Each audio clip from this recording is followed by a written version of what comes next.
Hello प्यारे बच्चों, स्वागत है आप सभी का हमारे यूट्यूब प्लेटफॉर्म टारगेट पॉलिटेक्निक पर। बच्चों, आज के सेशन में हम लोग यूनिट 4 सेंट्रॉइड से जुड़े प्रश्नों को सॉल्व करेंगे।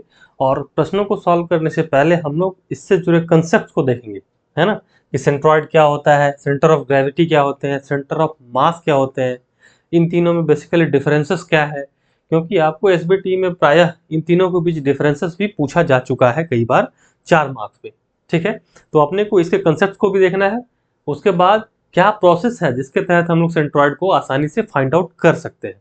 तो आज का जो सेशन है बच्चों, बेसिकली वो किस पे केंद्रित है, वो है आपका सेंट्रॉइड पे केंद्रित। ठीक है, ये आज का सेशन डेडिकेटेड है आपको सेंट्रॉइड पे। ये यूनिट नंबर 4 है आपका, और इसमें लेक्चर नंबर जो है आपका वो लेक्चर नंबर 1 है। ठीक है, लेक्चर नंबर आपका 1 है। तो चलिए बिना किसी देरी के हम लोग सेशन को स्टार्ट करते हैं। तो देखिए, सबसे पहला हमारा आता क्या है कि सेंट्रॉइड क्या है बेसिकली। ठीक है, तो सेंट्रॉइड कहें या फिर सेंटर ऑफ ग्रेविटी कहें या सेंटर ऑफ मास कहें, तीनों कहीं ना कहीं मिलता जुलता टर्म है। बस डिफरेंसेस एक स्मॉल वर्ड का है, बस उसको यदि आप समझ जाते हैं तो डिफरेंसेस आसानी से आप बता सकते हैं। तो उससे पहले हम लोग देखते हैं क्या होता है कि हर एक बॉडी या हर एक ऑब्जेक्ट, दुनिया में जितने भी ऑब्जेक्ट है वे सारे कैसे बने हुए हैं, वे सारे छोटे छोटे मॉलिक्यूल से बने हुए हैं। ठीक है, तो उसको हमने लिखा है यहाँ पे, each and every object is made up of small molecules. ठीक है, अब जितने भी मॉलिक्यूल्स है सबका अपना अपना मॉलिक्यूलर वेट होता है बच्चों। ठीक है, मॉलिक्यूलर वेट होता है। ठीक है, तो कह सकते हैं कि which is uniformly distributed in the whole object. कह रहा है कि कोई भी ऑब्जेक्ट है वो छोटे छोटे मॉलिक्यूल से बना होता है, जो कि यूनिफॉर्मली डिस्ट्रीब्यूटेड होता है होल ऑब्जेक्ट में। ठीक है, कोई भी ऑब्जेक्ट है उसमें बहुत सारे मॉलिक्यूल्स होते हैं, और वो मॉलिक्यूल्स जो है उस ऑब्जेक्ट्स में एक समान रूप से वितरित रहते हैं। ठीक है, जिनका अपना अपना हर मॉलिक्यूल्स का कुछ न कुछ इंडिविजुअल वेट होता है, इंडिविजुअल मास होता है। तो नेक्स्ट लाइन कह रहा है कि every molecules has its own wait. ठीक है, every molecules has its own wait. Suppose करें आपके पास कोई रेक्टेंगुलर ऑब्जेक्ट दे रखा है। आपके पास बच्चों कैसा ऑब्जेक्ट है, रेक्टेंगुलर कोई ऑब्जेक्ट है। ठीक है, ये रेक्टेंगुलर ऑब्जेक्ट दिख रहा होगा आपको। तो ये भी, इसमें भी जब देखेंगे तो आप बहुत सारे छोटे छोटे मॉलिक्यूल्स से ये मिल करके बना होता है। ठीक है, और इन सारे मॉलिक्यूल्स का एक अपना अपना वेट होता है। जैसे ये मॉलिक्यूल्स 1 है तो M1 होगा, M2 होगा, M3 होगा, M4 होगा। ठीक है, M6, M7, M8। तो हर मॉलिक्यूल्स का अपना अपना इंडिविजुअल वेट है। और जब टोटल वेट की बात की जाएगी, टोटल वेट ऑफ रेक्टेंगल की बात की जाएगी, तो वो हम लिखते हैं, उसको रिप्रेजेंट करेंगे M से। M means mass of what, rectangle. तो रेक्टेंगल का मास हो जाएगा क्या, M1 plus M2 plus M3 plus show on. जितने भी मॉलिक्यूल्स हैं, मान लीजिए इसमें 7 मॉलिक्यूल्स हैं या 8 मॉलिक्यूल्स हैं, तो A2 मॉलिक्यूल्स का इंडिविजुअल मास को हम जब ऐड कर देंगे तो टोटल रेक्टेंगल का हमको मास मिल जाएगा। या वेट की बात करेंगे तो टोटल वेट यदि फाइंड आउट करना होगा तो हर एक मॉलिक्यूल्स का वेट को सम कर देंगे तो हमें वेट मिल जाएगा। इतना तो क्लियर है बच्चों। और यहाँ पे मैंने आपको सिंबॉलिक बस आपको दिखाया है कि यहाँ पे 8 मॉलिक्यूल्स है, बट एग्जैक्टली 8 मॉलिक्यूल्स ही नहीं होते हैं। किसी भी ऑब्जेक्ट में इनफाइनाइट नंबर्स ऑफ मॉलिक्यूल्स होते हैं। ठीक है, इसीलिए जब हमें टोटल वेट की बात की जाएगी तो हम लोग ऐसे भी कर सकते हैं, M equal to D M का इंटीग्रेशन, मतलब स्मॉल मास का इंटीग्रेशन कर ले तो टोटल मास हमें मिल जाएगा। क्लियर है बच्चों यहाँ तक? तो पहला चीज आपने क्या सीखा कि each object have infinite numbers of molecules and each molecules have a definite mass or definite weight, and if we are interested to calculate the total weight of object, then we can algebraically sum the weight of individual molecules। ठीक है, यहाँ तक clear है? अब आइए next, आपकी screen पे दिख रहा होगा कि यहाँ पे एक ट्रायंगुलर शेप दिया हुआ है, एक ट्रायंगुलर शेप दिया हुआ है बच्चों। और ट्रायंगुलर शेप का आपने को बताना है कि इसका सेंट्रॉइड कहाँ पे होगा। ठीक है, या सेंटर ऑफ ग्रेविटी कहाँ पे होगा या सेंटर ऑफ मास कहाँ पे होगा। तो ये कहता है कि सेंट्रॉइड जो है या सेंटर ऑफ ग्रेविटी या सेंटर ऑफ मास जो है एक पॉइंट है जहाँ पे किसी ऑब्जेक्ट का टोटल वेट जो है या टोटल मास या टोटल एरिया इकट्ठा होता है। ऑल्दो इकट्ठा रियली में ऐसा होता नहीं है। ठीक है, तो सबसे पहले देखते हैं हम लोग कि जब मास हर पॉइंट पे डिस्ट्रीब्यूटेड है, ठीक, मास जो है वो हर पॉइंट पे डिस्ट्रीब्यूटेड है। यहाँ पे देखिए, जैसे ये ट्रायंगल है, तो यहाँ पे आपको यहाँ पे बहुत सारे मॉलिक्यूल्स होंगे। ट्रायंगल बहुत सारे मॉलिक्यूल से मिलकर बना होगा, ठीक है, बहुत सारे मॉलिक्यूल से मिलकर बना होगा। तो सबका वेट अपना नीचे लग रहा होगा बच्चों, सबका एक वेट नीचे लग रहा होगा, ठीक है। अब टोटल वेट जो होगा ट्रायंगल का, इन सारे वेट को हम ऐड कर देंगे तो ट्रायंगल का वेट मिल जाएगा। सपोज करिए ट्रायंगल का वेट कुछ ना कुछ वेट जो है वो कितना है, वेट ऑफ ट्रायंगल कितना है, वेट ऑफ ट्रायंगल बच्चों है हमारा, वेट ऑफ ट्रायंगल सपोज करिए वो है W। क्लियर, इस ट्रायंगल का वेट कितना है W।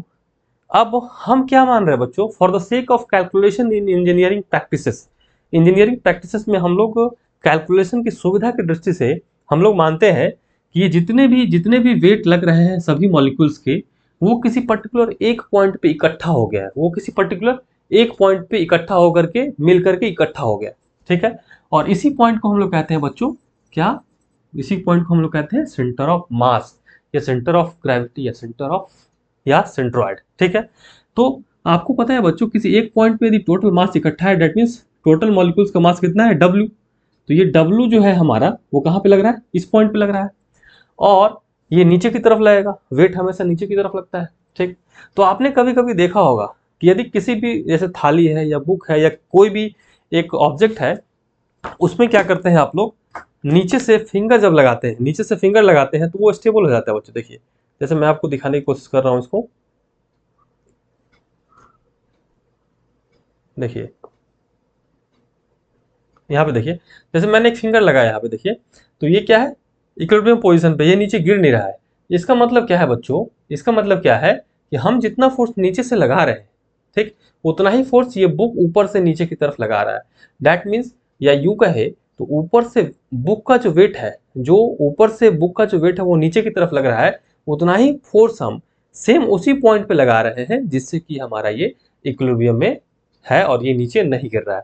दैट मीन्स हम कह सकते हैं कि टोटल वेट जो है इस बुक का वो पर्टिकुलर इसी पॉइंट पे इकट्ठा है, ठीक है, जहां पे हम फोर्स लगा रहे हैं, जहां पे हम एक्सटर्नल फोर्स लगा रहे हैं। तो इसी पॉइंट को हम लोग कहते हैं सेंटर ऑफ ग्रेविटी, ठीक है। और ये सिंगल पॉइंट होता है इस बुक में सिर्फ एक ही पॉइंट ऐसा होगा जहां पे हम उतना ही फोर्स लगाएंगे जितना बुक का वेट है, तो वो स्टेबल हो जाएगा। इसके अलावा कहीं भी आप किसी भी पॉइंट पे आप फोर्स लगाएंगे तो वो स्टेबल नहीं होगा और वो नीचे की तरफ गिर जाएगा, ठीक है। तो हम कह सकते हैं कि कोई भी ऑब्जेक्ट का एक पॉइंट होता है जहां पे यदि हम एक्सटर्नल फोर्स लगाएं तो वो ऑब्जेक्ट इक्विलिब्रियम पोजीशन पे रहता है। दैट मीन्स उस पॉइंट पे उस ऑब्जेक्ट का टोटल वेट इकट्ठा होता है। ऐसे पॉइंट को हम लोग सेंट्रॉइड कहते हैं या सेंटर ऑफ ग्रेविटी कहते हैं, ठीक है। क्लियर है बच्चों, यहाँ तक क्लियर है। तो देखिए यहाँ पे आगे का डेफिनेशन, जैसे यहाँ पे देखिए इस फिगर में आप देख रहे हैं ये ट्रायंगल है, राइट एंगल ट्रायंगल है। तो यहाँ पे हमारा ये पॉइंट जो है ये हमारा क्या है, centre of gravity. Centre of gravity को CG से रिप्रेजेंट करते हैं या फिर सेंट्रॉइड को हम लोग C से रिप्रेजेंट करते हैं। तो सेंटर ऑफ ग्रेविटी या सेंट्रॉइड कौन सा पॉइंट है, यहाँ पे है। फिर यहाँ भी देखिए ये कैसा है, पेंटागोन शेप है, ये आपको बच्चों पेंटागोन शेप है। पेंटागोन शेप का भी आप देखिए तो ये जो पॉइंट है आपका ये सेंटर ऑफ ग्रेविटी है या सेंट्रॉइड। क्लियर है बच्चों। दैट मीन्स ये एक ऐसा पॉइंट है जहाँ पे इस टोटल पेंटागन का वेट नीचे की तरफ जितना लग रहा है उतना ही फोर्स यदि हम नीचे से ऊपर की तरफ लगा रहे हैं तो ये स्टेबल पोजीशन में है और ये नीचे की तरफ नहीं गिर रहा है, ठीक है। चलिए इसको हम लोग क्या कहते हैं आगे देखिए, कह रहे ऐसा हम लोग क्यों करते हैं।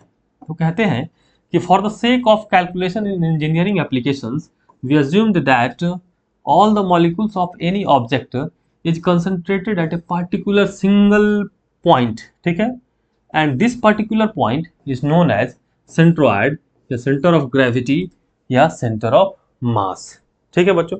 कह रहा है कि हम लोग जो कैलकुलेशन के दृष्टिकोण से, कैलकुलेशन में सुविधा हो, ठीक है, जब भी आप इंजीनियरिंग में कोई चीज़ डिजाइन करते हैं, मशीन डिजाइन करते हैं या ब्रिज डिजाइन करते हैं, तो उस केस में आपको वेरियस फोर्सेस को एज्यूम करना होता है, ठीक है। आपको centre of gravity find out करना होता है, ठीक है, सेंट्रॉइड फाइंड आउट करना होता है। तो आपको कैलकुलेशन में सुविधा हो इसके लिए आप क्या मानते हैं कि ऑब्जेक्ट की टोटल मॉलिक्यूल्स जो है वो पर्टिकुलर किसी एक पॉइंट पे इकट्ठा होकर के टोटल वेट वो उस पॉइंट पे लगा रहे हैं, ठीक है, और उसी पॉइंट को हम लोग कहते हैं centre of gravity. Although molecules एक पॉइंट पे रियली में इकट्ठा नहीं होते, मॉलिक्यूल्स तो टोटल ऑब्जेक्ट के ईच एंड एवरी पॉइंट पे होते हैं, ठीक है। लेकिन सुविधा के लिए हम लोग क्या करते हैं, हम मान लेते हैं कि सभी मॉलिक्यूल्स इकट्ठा होकर के पर्टिकुलर एक पॉइंट पे आ गए हैं और वहीं पे वो टोटल फोर्स लगा रहे हैं, टोटल वेट लगा रहे हैं, और वैसा ही पॉइंट जो है, वही पॉइंट जो है हमारा वो सेंट्रॉइड कहलाता है, या सेंटर ऑफ ग्रेविटी कहलाता है, या सेंटर ऑफ मास कहलाता है। ठीक है। चलिए, अब आपको ये क्यूरियोसिटी हो रहा होगा कि हम बार बार centre of gravity, centre of mass और सेंटर ऑफ सेंट्रॉइड बोल रहे हैं, तो बेसिकली इसमें डिफरेंस क्या है, तो आइए हम लोग देखते हैं। तो सेंट्रॉइड क्या होता है बच्चों? सेंट्रॉइड कहते हैं कि जब हम एरिया की बात करेंगे, जब हम एरिया की बात करेंगे तो वहां पे सेंट्रॉइड आएगा। जब बच्चों आप एरिया की बात करेंगे, जहां पे एरिया की बात करेंगे उसको हम लोग नाम देंगे सेंट्रॉइड। ठीक है। जब बच्चों मास की बात करेंगे, आप मास की बात करेंगे तो इसको हम लोग कहेंगे centre of mass, centre of मास। ठीक है। जब आप वेट की बात करेंगे, जब आप बच्चों वेट की बात करेंगे तो हम लोग कहेंगे centre of gravity, centre of gravity. ठीक है। मतलब जब हम बताएंगे कि किसी पर्टिकुलर पॉइंट पे उस ऑब्जेक्ट का टोटल एरिया यदि इकट्ठा है, टोटल एरिया यदि इकट्ठा है, तो वैसे पॉइंट को हम लोग सेंट्रॉइड कहेंगे। जब हम बताएंगे कि उस पर्टिकुलर पॉइंट पे किसी ऑब्जेक्ट का टोटल मास इकट्ठा है, टोटल मास इकट्ठा है, तो उस केस में हम लोग बोलेंगे कि वो पॉइंट हमारा सेंटर ऑफ मास होगा। सेम जब हम कहेंगे कि उस पर्टिकुलर एक पॉइंट पे उस ऑब्जेक्ट का टोटल वेट इकट्ठा है, टोटल वेट इकट्ठा है, तो हम कहेंगे कि वो पॉइंट हमारा सेंटर ऑफ ग्रेविटी होगा। क्लियर है बच्चों? चलिए अब डेफिनेशन हम लोग देख लेते हैं। सेंट्रॉइड क्या है? सेंट्रॉइड कहता है it may be defined as a point at which whole area, देखिए यहाँ पे क्या लिखा है बच्चों, whole area of the object is assumed to be concentrated. यह एक ऐसा पॉइंट है जहां पे किसी वस्तु का, किसी बॉडी का टोटल एरिया इकट्ठा हो, ऐसा एज्यूम्ड किया जाता है, ऐसा एज्यूम्ड किया जाता है। मतलब it is a point at which whole area of the object is assumed to be concentrated. मतलब यह एक ऐसा बिंदु है जहां पे किसी ऑब्जेक्ट का टोटल एरिया इकट्ठा होता है। ठीक है।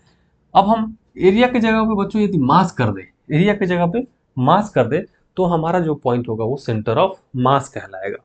देखिए सेंटर ऑफ मास, तो सेंटर ऑफ मास क्या कहता है, it may be defined as a point at which whole mass of the object, whole mass of the object is assumed to be concentrated, is assumed to be concentrated।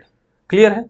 चलिए next, जब मास के जगह पे बच्चों हम वेट की बात कर लेंगे तो वह बिंदु कहलाएगा सेंटर ऑफ ग्रेविटी। तो सेंटर ऑफ ग्रेविटी का डेफिनेशन देख लीजिए, it may be defined as a point at which whole weight of the object is assumed to be concentrated. मतलब सेंटर ऑफ ग्रेविटी एक ऐसा बिंदु है जहां पे किसी वस्तु का टोटल वेट इकट्ठा होता है। ठीक है। क्लियर है? इसको रिप्रेजेंट कैसे करते हैं बच्चों? इसको रिप्रेजेंट करते हैं, it is represented by, it is represented by C G. ठीक है। सेंट्रॉइड को बच्चों कैसे रिप्रेजेंट करते हैं? सेंट्रॉइड को रिप्रेजेंट करते हैं, इट इज रिप्रेजेंटेड बाय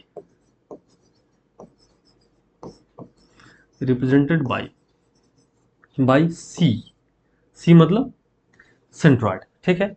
और ये आपको प्लेन फिगर के लिए, ये किसके लिए, ये प्लेन फिगर के लिए सेंट्रॉइड हमारा निकाला जाता है। यहां तक क्लियर है? यहां तक बच्चों आपको क्लियर है? चलिए, तो बेसिकली डिफरेंस क्या है? सेंट्रॉइड मीन्स जहां पे एरिया की बात करें तो सेंट्रॉइड आएगा, जहां पे मास की बात करें तो सेंटर ऑफ मास आएगा, जहां पे वेट की बात करेंगे हम वहां पे सेंटर ऑफ ग्रेविटी आएगा। चलिए अब आगे बढ़ते हैं। अब हम लोग को देखना है बच्चों कि जो सेंट्रॉइड है, कुछ बेसिक जियोमेट्रिकल फिगर है, उनके सेंट्रॉइड कहाँ पे होते हैं।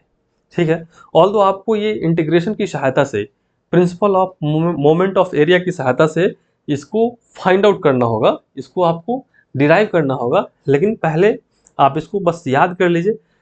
इस लेक्चर के अंत में जब मैं आपको सेंट्रॉइड निकालना बता दूंगा, उसके बाद में ये फॉर्मूला जो है वो कैसे डिराइव होता है उसको मैं डिराइव करवाऊंगा।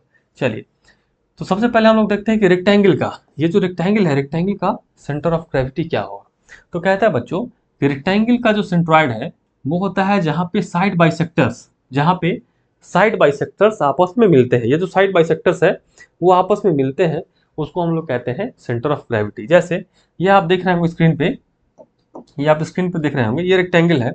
तो रेक्टेंगल का साइड बाइसेक्टर मतलब भुजा समद्विभाजक, भुजा समद्विभाजक। तो भुजा को आधा आधा बांटना है, देखिए भुजा को आधा आधा बांटिएगा, तो ये पॉइंट जो आपको मिल रहा है यही आपका होगा बच्चों सेंट्रॉइड, यही आपका हो जाएगा सेंट्रॉइड। क्लियर है? या दूसरा ये भी कह सकते हैं जहां पे डायगोनल्स, डायगोनल्स एक दूसरे को काटते हैं। तो यहाँ पे देखिए आप, ये डायगोनल्स भी यहीं पे मिलते हैं, डायगोनल्स भी आपको कहाँ मिलेगा, सेम यहाँ पे मिलेगा, उसको हम लोग क्या कहेंगे सेंट्रॉइड। मतलब रेक्टेंगल का यदि आपको सेंट्रॉइड पता करने के लिए बताए तो आप बताइएगा intersection point of side bisectors या इंटरसेक्शन पॉइंट ऑफ डायगोनल्स।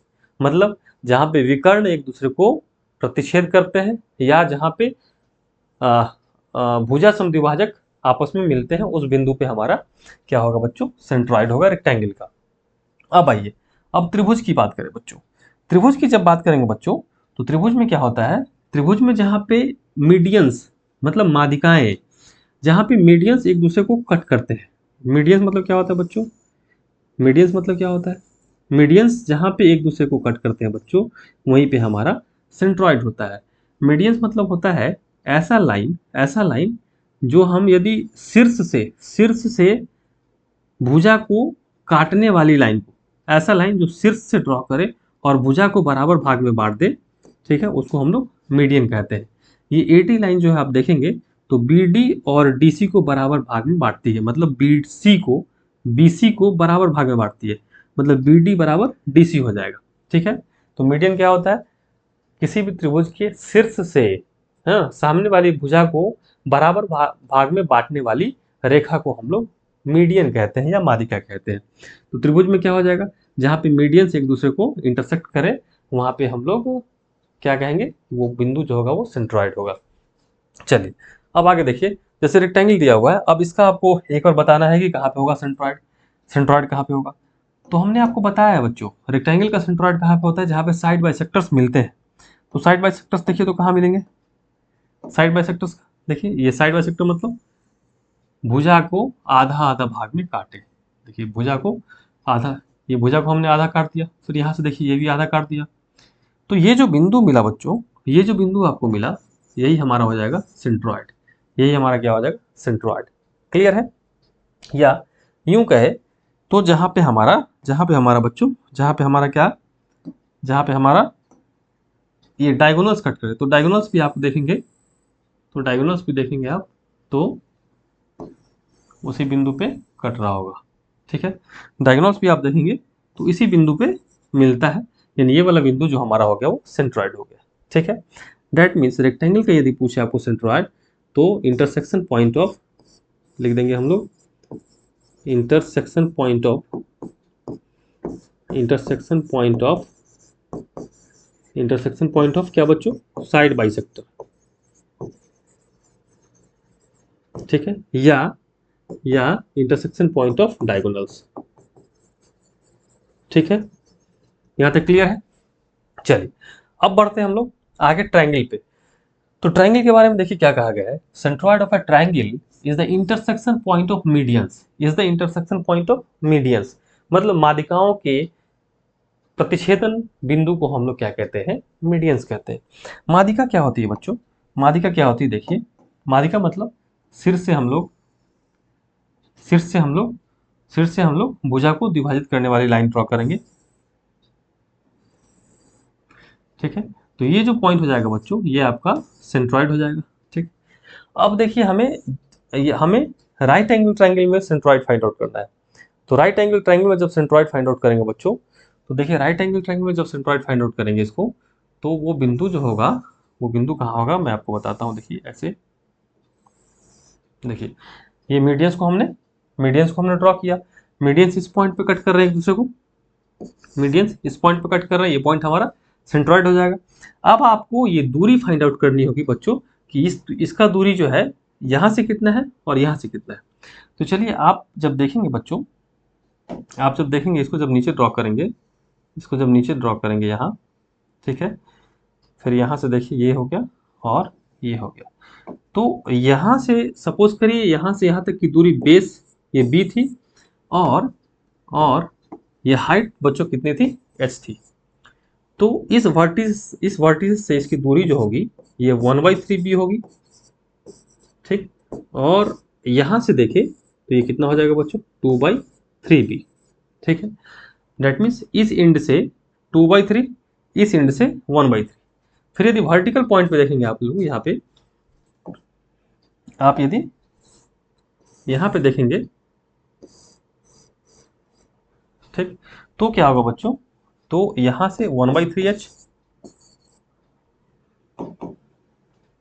ये हो जाएगा 1/3h, और ऊपर से कितना होगा बच्चों, ये हो जाएगा 2/3h। क्लियर है।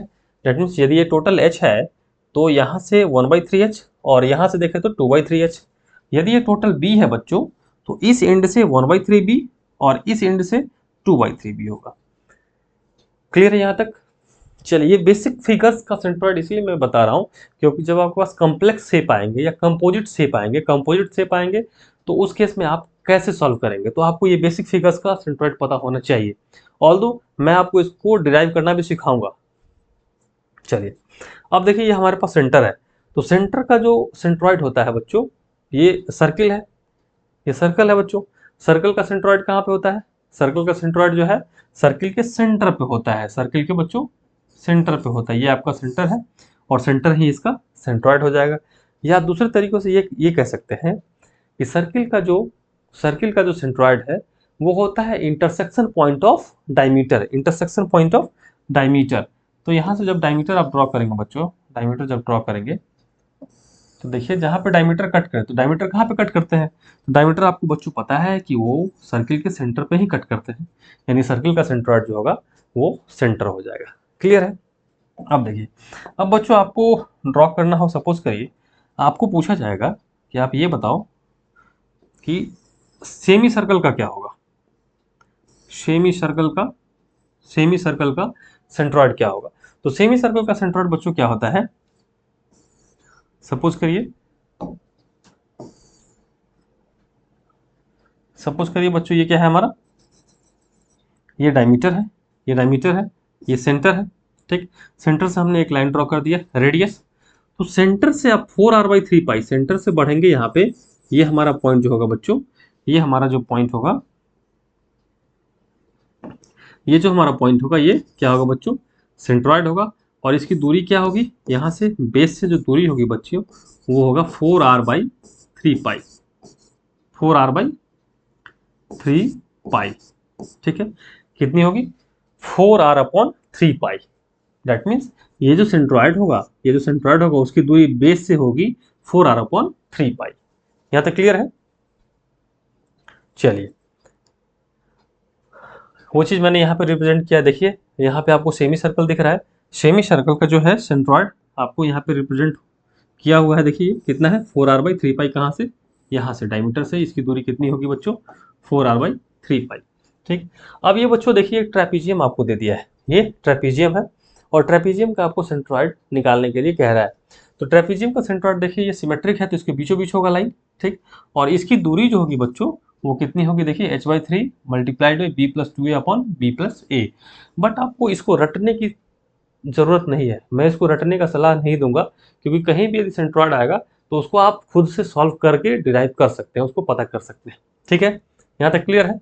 मैं एक प्रॉब्लम भी कराऊंगा आपको ट्रेपीजियम का, जिसमें आपको खुद से निकालना होगा कि सेंट्रॉइड क्या होगा और आप बहुत बखूबी आसानी से निकाल पाएंगे उसको। चलिए, अब देखिए कंसेप्ट में क्या है बच्चों कि जब हम सेंट्रॉइड फाइंड आउट करने चलेंगे तो किन किन बातों का ध्यान रखना है।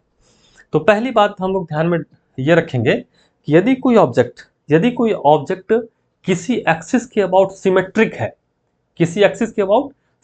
है, तो सेंट्रॉइड जो होगा उसी एक्सिस पे होगा जिस एक्सिस के अबाउट जो है ऑब्जेक्ट सिमेट्रिक है। तो यही कहा जा रहा है इसमें कि if a body is symmetrical about any axis, यदि कोई ऑब्जेक्ट किसी एक्सिस के अबाउट सिमेट्रिक है, then the centre of gravity will lie on the axis of symmetricity।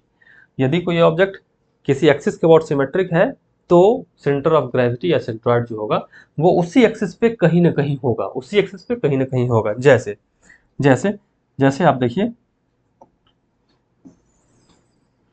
ये क्या है बच्चों, ये आई सेक्शन है, ये आपको आई सेक्शन है, ठीक। अब आई सेक्शन में आप देखिए, आपको क्या दिख रहा है कि हमारा जो आई सेक्शन है वो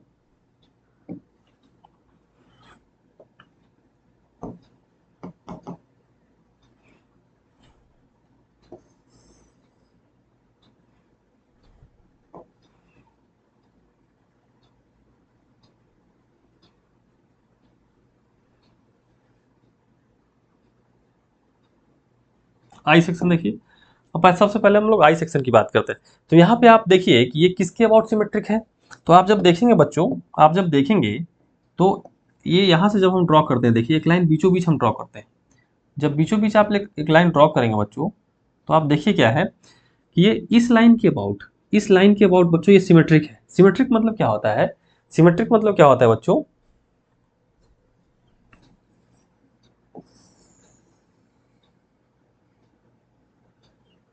अब देखिए अब सिमेट्रिक हुआ।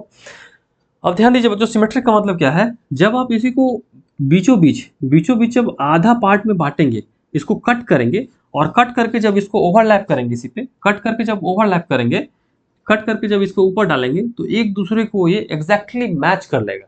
तो ऐसे चीज को हम लोग कहेंगे सिमेट्रिक। सिमेट्रिक कहने का मतलब कि एक दूसरे का मिरर इमेज, यानी इस लाइन के अबाउट जो है, इस लाइन के अबाउट आई सेक्शन हमारा सिमेट्रिक है। और ये लाइन कौन सा है, तो हम मान सकते हैं, हम बोल सकते हैं बच्चों कि ये लाइन जो है हमारा वाई एक्सिस के अबाउट सिमेट्रिक है। तो अब कहता है कि यदि कोई ऑब्जेक्ट किसी एक्सिस के अबाउट सिमेट्रिक है तो सेंट्रॉइड इसी लाइन पे कहीं ना कहीं होगा। बट हमें बच्चों ये नहीं पता है कि वो यहाँ होगा या यहाँ होगा या यहाँ होगा या यहाँ होगा या यहाँ होगा। हमें ये बिंदु पता नहीं होगा कि कहाँ पे होगा, बट ये फिक्स पता होगा कि ये इसी लाइन पे कहीं ना कहीं होगा। ठीक है, क्लियर है। यदि किसी वस्तु में एक एक्सिस ऑफ सिमेट्रिसिटी है तो हमारा सेंट्रॉइड उसी एक्सिस पे कहीं ना कहीं होगा। अब हमें ये बस पता नहीं होगा कि कहाँ पे होगा, बट जब भी होगा तो इसी लाइन पे कहीं ना कहीं होगा। क्लियर। अब आइए नेक्स्ट देखते हैं। अब कह रहा है कि if a body is symmetric about both x and y axis. ठीक है, पहले अभी क्या था, सिर्फ वाई एक्सिस के अबाउट था। अब कह रहा है कि वाई एक्सिस के अबाउट भी है और एक्स एक्सिस के अबाउट भी है, then centroid will lie on the intersection point of both axis. यदि कोई ऑब्जेक्ट एक्स और वाई दोनों एक्सिस के अबाउट सिमेट्रिक होगा तो सेंट्रॉइड जो है वो दोनों लाइन पे, दोनों दोनों के इंटरसेक्शन पॉइंट पे लाई करेगा। यदि कोई ऑब्जेक्ट एक्स एक्सिस के अबाउट भी सिमेट्रिक है, वाई एक्सिस के अबाउट भी सिमेट्रिक है, जैसे वाई के अबाउट भी है, एक्स के अबाउट भी है, तो उस केस में जिस पॉइंट पे हमारा दोनों लाइन इंटरसेक्ट करेगा उसी पे हमारा सेंट्रॉइड एग्जिस्ट करेगा। जैसे जैसे देखिए, जैसे जैसे देखिए ये कोई सेक्शन है हमारा, ये आई सेक्शन है। तो इसको आप देखिए, इसको जब हम देखते हैं बच्चों तो ये कितने एक्सिस के अबाउट सिमेट्रिक है। देखिए पहला तो आपको दिख रहा होगा, पहला तो आपको बच्चों दिख रहा होगा, पहला देखिए ये वाई एक्सिस के अबाउट सिमेट्रिक है। बिल्कुल है, बिल्कुल है, क्योंकि जब इसको हम यहाँ से डिवाइड करेंगे तो बराबर भाग में एक दूसरे को इंटरसेक्ट करेगा, या जब काट करके हम ऊपर चिपकाएंगे तो एक दूसरे को एग्जैक्टली मैच कर लेगा। तो ये वाई एक्सिस के अबाउट भी सिमेट्रिक है।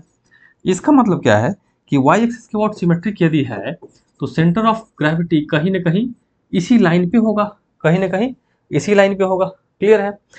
अब क्या इसमें एक्स एक्सिस भी एक्सिस ऑफ सिमेट्री के रूप में काम कर रहा है? क्या ये एक्सिस के अबाउट भी सिमेट्रिक है? तो हाँ, देखिए जब आप कोई एक्सिस ड्रॉ कर रहे हैं, ये देखिए ये एक्स एक्सिस हमने ड्रॉ करा, तो यहाँ आप देखिए बच्चों, तो यहाँ पे आप देख रहे होंगे कि ये जो है हमारा एक्स एक्सिस के अबाउट भी सिमेट्रिक है। ये एक्स एक्सिस के अबाउट भी सिमेट्रिक है, क्योंकि जब यहाँ से आप कट करते हैं तो आधा पार्ट और ये भी आधा पार्ट इक्वली डिवाइड हो रहा है, ये इक्वली डिवाइड कर रहा है। तो इस केस में कहेंगे कि ये जो ऑब्जेक्ट है वो वाई एक्सिस के अबाउट भी सिमेट्रिक है, एक्स एक्सिस के अबाउट भी सिमेट्रिक है। इसका मतलब इसमें जो सेंटर ऑफ ग्रेविटी होगा वो इस लाइन पे भी होना चाहिए और इस लाइन पे भी होना चाहिए।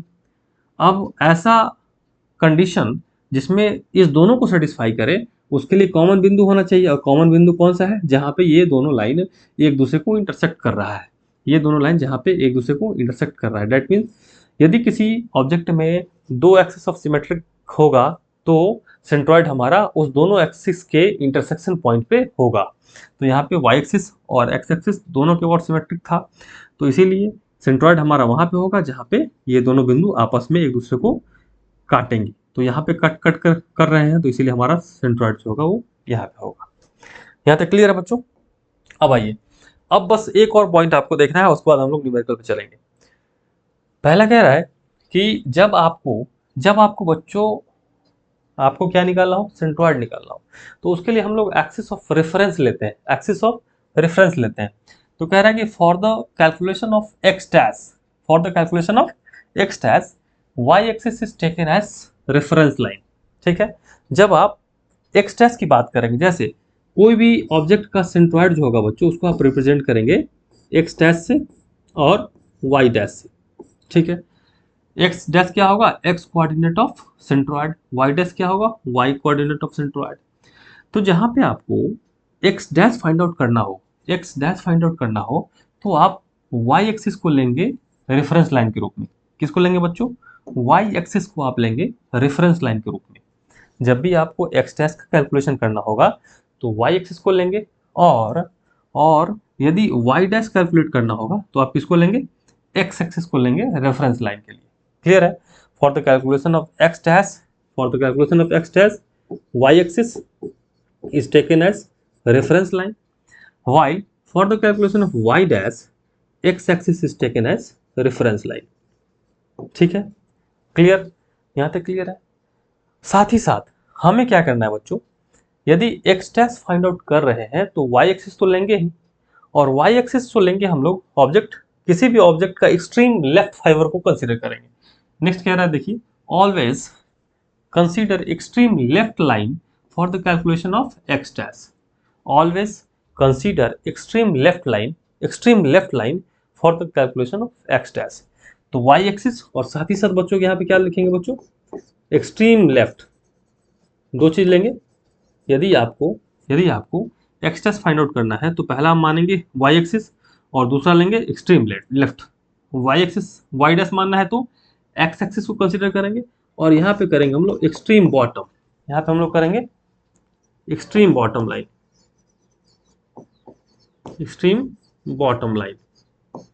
ठीक है बच्चों? हेलो जी, प्रणाम मैडम। जी मैडम, वो जीपी वेस्ट चंपारण 145@gmail.com। जी सारा छोटा है, 145@gmail.com। इस चंपारण का तो मैडम पता नहीं, पता करना पड़ेगा मैडम। Okay, thank you.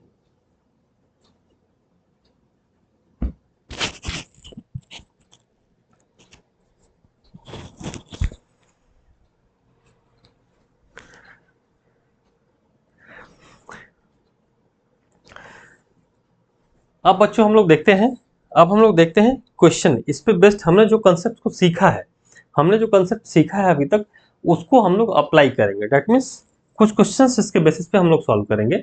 देखिए, आपको दिख रहा होगा जैसे ये टी सेक्शन है। अब टी सेक्शन का आपको सेंट्रॉइड फाइंड आउट करना है कि इसका सेंट्रॉइड कहाँ पे होगा। ठीक है, नेक्स्ट ऐसे बहुत सारे क्वेश्चंस मैंने आपके लिए कलेक्ट कर रखा है। ये देखिए, इस तरीके का सेक्शन है, इसका सेंट्रॉइड आपको फाइंड आउट करना है। फिर नेक्स्ट है आई सेक्शन। ठीक, इसका सेंट्रॉइड आपको फाइंड आउट करना है। ठीक है, फिर नेक्स्ट है आपका एल सेक्शन, इसका आपको सेंट्रॉइड फाइंड आउट करना है। ठीक है, तो अभी इस सेशन में हम लोग एक क्वेश्चन सॉल्व करेंगे टी सेक्शन का। ठीक है, तो आइए सबसे पहले हमें इससे पहले क्या करना है बच्चों? हमें जानना है कि फॉर्मूला क्या है। तो देखिए, फॉर्मूला जब भी आपको निकालना पड़ेगा बच्चों एक्स डैश, तो उसके लिए हम लोग फॉर्मूला अप्लाई करेंगे। A1 एक्स डैश जब निकालना होगा तो इसके लिए हम लोग फॉर्मूला अप्लाई करेंगे A1 x1 dash plus A2 x2 dash upon A1 plus A2। देखिए यहाँ पे यदि 2 सेक्शन रहेगा तो 2 रहेगा, हो सकता है कि आपको 3 सेक्शन भी हो, A3 x3 dash plus A4 x4 dash, ठीक, upon A1 A2 A3 plus A4, ठीक है। जहाँ पे बच्चों A1 A2 A3 A4 क्या है, वेयर A1, ठीक है, A2 A3 and A4 are area of individual section, ठीक है, एरिया ऑफ इंडिविजुअल सेक्शन, ठीक है। दूसरी चीज x1 x2 क्या है, x1 x2 x3 and x4 are x coordinate of centroid, are x coordinate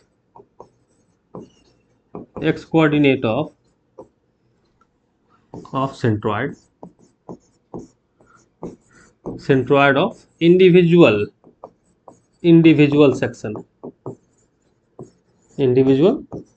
section, clear है। तो x टेस्ट निकालना होगा तो क्या करेंगे, A1 x1 plus A2 x2 plus A3 x3 plus A4 x4 upon A1 plus A2 plus A3 plus A4। Clear है बच्चों, clear है आपको x टेस्ट के लिए। सिमिलरली y टेस्ट के लिए क्या करेंगे बच्चों, सिमिलरली y टेस्ट के लिए भी बच्चों हम लोग करेंगे, सेम इक्वेशन रहेगा हमारा। y टेस्ट निकालना होगा तो बस x की जगह पे हम लोग y डाल देंगे, A1 y1 plus A2 y2 plus A3 y3 plus A4 y4, ठीक है, upon A1 A2 A3 plus A4। अब ध्यान देंगे बच्चों, यहाँ पे हमने 4 सेक्शन को माना है। जरूरी नहीं कि आपके क्वेश्चन में 4 सेक्शन दे रखा हो बच्चों, हो सकता है कि आपके पास बच्चों क्या हो, 2 ही सेक्शन हो। तो जब 2 ही सेक्शन होगा तो हम लोग A3 और A4 वाले को हटा देंगे, यहाँ से हटा देंगे और सिर्फ रह जाएगा A1 A2 और नीचे में भी A1 A2, ऊपर में रहेगा A1 Y1 plus A2 Y2 upon A1 plus A2। 3 section रहेंगे तो हमारे पास 3 टर्म रहेंगे, चौथा टर्म हमारा हट जाएगा। 4 सेक्शन रहेगा तो ये 4 टर्म रहेंगे, हो सकता है कि 5 टर्म भी हो, तो हम लोग प्लस A5 Y5 कर देंगे। क्लियर है। यहाँ पे y क्या है बच्चों, यहाँ पे बच्चों y है Y1 Y2 Y3 and Y4। क्या है बच्चों, ये है y coordinate of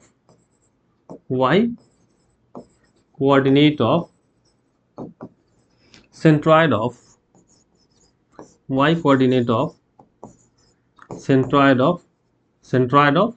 individual section, ठीक है। यहां तक आपने समझ लिया, यहां तक आपने थ्योरी पार्ट समझ लिया बच्चों। अब हम लोग क्या करेंगे, चूंकि वीडियो बहुत लंबी हो जाएगी तो आपके लिए समस्या होगी, इसलिए हम लोग क्या करते हैं, आज के सेशन को यहीं तक फिनिश करते हैं। नेक्स्ट सेशन में हम लोग बच्चों क्वेश्चन को सॉल्व करेंगे, ठीक है। फिर मिलते हैं बच्चों हम लोग नेक्स्ट सेशन में। Thank you for watching the video बच्चों, फिर मिलते हैं हम लोग कल के सेशन में, तब तक के लिए थैंक यू।